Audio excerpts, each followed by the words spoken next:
Bonjour, chers camarades boursicotteurs, j'espère que vous allez bien. Ce matin, les plus récentes données de l'inflation américaine ont été publiées pour le mois de novembre et encore une fois, nous avons eu droit à un rapport positif, un rapport économique positif, ce qui a soulevé les marchés. Alors aujourd'hui, je vous propose de passer en revue les données de l'inflation, d'analyser la réaction des marchés par rapport à ces données de l'inflation américaine et puis de se questionner ou de discuter de ce qui devrait se passer demain du côté du FOMC parce que demain est une journée tout aussi importante pour les marchés boursiers que celle d'aujourd'hui. Alors, on débute à l'instant en commençant avec les données de l'inflation américaine. Alors, bonne nouvelle, encore une fois, on a eu un rapport, l'inflation, l'IPC global est sorti à 7,1%. Le consensus, lui, était de 7,3%. La plupart des analystes, en fait, les analystes les plus optimistes s'attendaient à une inflation, en fait, la plus basse, à 7,2%. Donc, on est arrivé en dessous de ça à 7,1%, ce qui est très, très, très positif. C'est le deuxième rapport d'inflation positif aux États-Unis. Le mois dernier, au mois d'octobre, on a eu 7,7% alors que le consensus était de 8%. Donc, encore une fois, on est sous le consensus des analystes. Et ce rapport vient nous confirmer en quelque sorte une espèce de tendance baissière. Bien sûr, la Fed veut avoir plusieurs mois de données pour confirmer cette tendance baissière, mais on peut à toute fin pratique affirmer que nous sommes entrés dans une phase de déflation. On en parle depuis l'été sur la chaîne, comme quoi l'inflation, c'est derrière nous. Clairement, le pic inflationniste a été confirmé il y a de ça plusieurs mois. Maintenant, on est clairement entré dans cette phase de déflation. Si on regarde au niveau des données mensuelles, la hausse mensuelle était de 0,1% annualisée, ça donne un taux d'inflation de 1,2%. Donc clairement, c'est très positif de ce côté-là. Encore une fois, le consensus était de 0,3% et on est sorti, comme je viens de vous le mentionner, à 0,1%. Très, très, très positif. Du côté de l'inflation fondamentale, on est à 6%. La tendance à la baisse est clairement marquée là encore. Le consensus était de 6,1%. Alors, très positif de ce côté-là aussi. Si on regarde d'autres mesures d'inflation fondamentale comme le CPI Core, 6,3%, encore une fois, on semble avoir atteint le sommet de ce côté-là. L'inflation médiane, CPI médiane, on est tout près d'avoir atteint un sommet. Du moins, on semble le confirmer ici. Ça va être à voir lors de la prochaine publication pour ce qui est du mois de décembre, qui va se faire en janvier. Pour ce qui est du CPI Trim Mean, encore une fois, on semble confirmer le pic du côté de cette mesure d'inflation fondamentale. Maintenant, l'inflation du côté des prix de l'énergie, on est encore en baisse continue, pas de surprise avec bien sûr le prix du baril de pétrole qui continue sa descente. Même chose du côté des prix de l'essence. Voilà, 13,1%, alors que le mois passé, on était à 17,6%. Bien sûr, ce sont des données qui sont sur une base annualisée. Maintenant, du côté de l'inflation des aliments, 10,6%. Encore une fois, vous voyez cette tendance déflationniste qui semble s'inscrire du côté de l'inflation pour ce qui est de la nourriture. Pour ce qui est des logements, on en a parlé à maintes reprises sur la chaîne, c'est l'élément qui continue de maintenir l'inflation à des niveaux élevés étant donné la pondération importante dans le panier de l'IPC, plus ou moins 30%. L'inflation du côté des prix des logements, 7,1%. On continue cette accélération, mais je vais vous montrer tout à l'heure les données du côté, les données mensuelles des prix des loyers et vous allez voir qu'il y a des signes encourageants de ce côté-là. Clairement, le délai entre ce qui se passe sur le terrain des vaches et la façon dont on mesure l'inflation des logements du côté du Bureau of Labor Statistics. Donc, ce délai va commencer à s'effacer. Donc, on voit là, que l'inflation risque de descendre aussi, on risque de tomber en déflation du côté des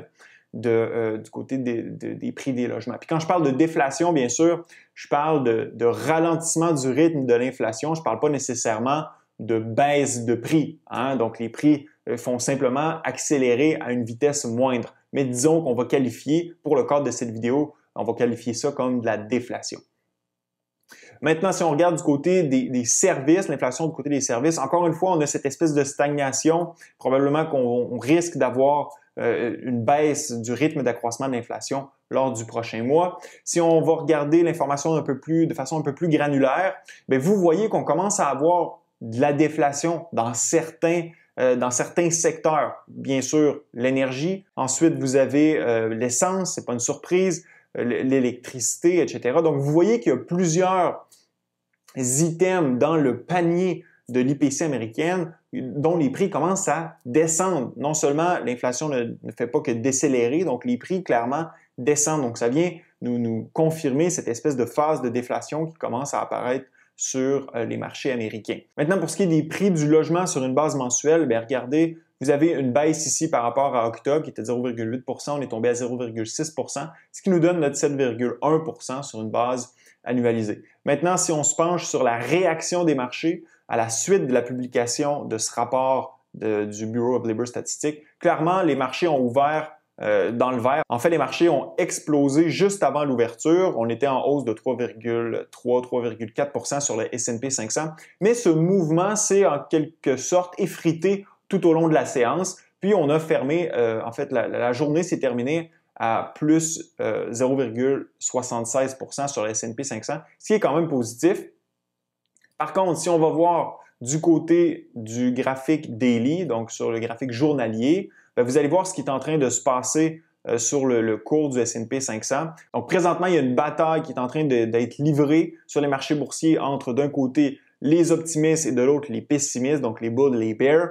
Vous voyez, on a ouvert la journée très haut. En fait, on avait sorti de notre canal descendant, notre niveau de résistance a été brisé. Et puis, on a terminé la journée à l'intérieur de notre canal descendant pour aller, en fait, s'asseoir sur la moyenne mobile 200 jours. Ce que ça nous dit, c'est qu'il y a encore beaucoup d'incertitudes dans les marchés boursiers. La journée de demain devrait nous éclairer à savoir quelle direction va prendre les marchés boursiers. Est-ce qu'on est reparti vers des nouveaux sommets, donc des sommets qui seraient plus hauts, ou si on va confirmer notre tendance à la baisse. Donc demain, on va avoir plus d'indices par rapport à ça. Maintenant, si on se transporte du côté des obligations, vous allez voir que c'est le mouvement inverse qui s'est produit. Bien sûr, en ouverture de marché, vous avez vu les rendements diminuer, mais bon, avec les marchés boursiers qui, eux, se sont corrigés quelque peu en cours de séance, c'est la même chose qui s'est produit du côté des marchés obligataires. Le rendement des obligations qui avait chuté fortement en cours de séance s'est repris du poil de la bête. Mais demain, on devrait avoir, encore une fois,